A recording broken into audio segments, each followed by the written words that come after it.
Hi, and welcome to our midweek motivation. My name is Noelin Chirabo. I'm here to inspire you, motivate you, and energize you so you can lift your fullest potential. Today happens to be 31st July 2019, and for many of us, we're excited. Yeah, it's the end of the month. Maybe it's time for you to get your paycheck and maybe try something new. And for some of us, it's just the fact that we're drawing closer to the end of the year. But if I may stop and ask you, so the month of July is gone by. What have you achieved? How have you become better? Have you grown? Have you evolved? Is there any value addition to your life?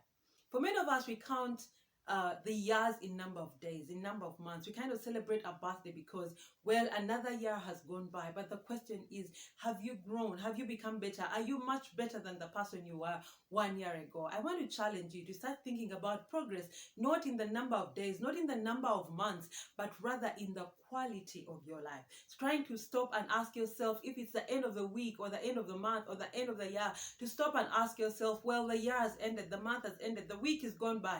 How have I grown as a person? How have I become better? What have I learned? What have I evolved from? Or am I exactly the same person? Because it could be just going through days and systems, but you're not growing as a person.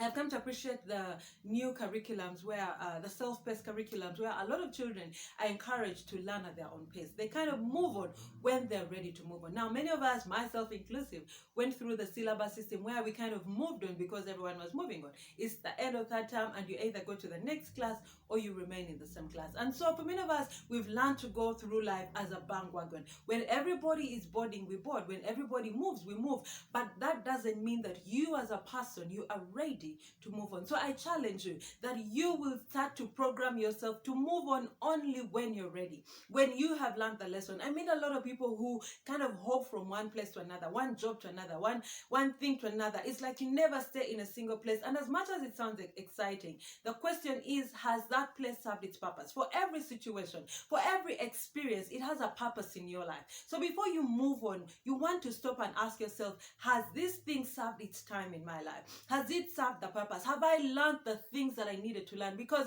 if you don't learn what you need to learn at this stage, you're going to have to catch up with the same lesson in the next stage. And for many of us, that's what is happening. We keep going from one job to another and realize, oh, it wasn't my boss. Actually, never learned what I needed to learn. And it becomes the same thing that is holding you back from that promotion you so want, that is holding you back from that opportunity you want, because you are not keen on learning. You're not keen on going through the process. So before you move on, ask yourself, am I ready to move on? Has this situation, has this environment, has this relationship, has this job, has this career served its purpose in my life? Because if it hasn't, you're going to have to repeat that cycle in a new environment, probably with a new with a new management, with a new boss, but you'll be learning exactly what you need to learn. So for you to make progress in life, you need to ensure that before you move on, you have actually learned what you needed to learn. The environment or that phase of your life has served its purpose. And so as we go into the new month, I want you to reflect on what July has been for you, but also to kind of plan and think ahead. What do you want your August to be like? What do you want to achieve in the next couple of months? So that you stop counting the days, the weeks, and the months, and you start counting the progress that is happening in your life. My name is Noelin Chirabo. Have a blessed day and a blessed week. And until next time, let's keep the conversations going online. Catch you next time.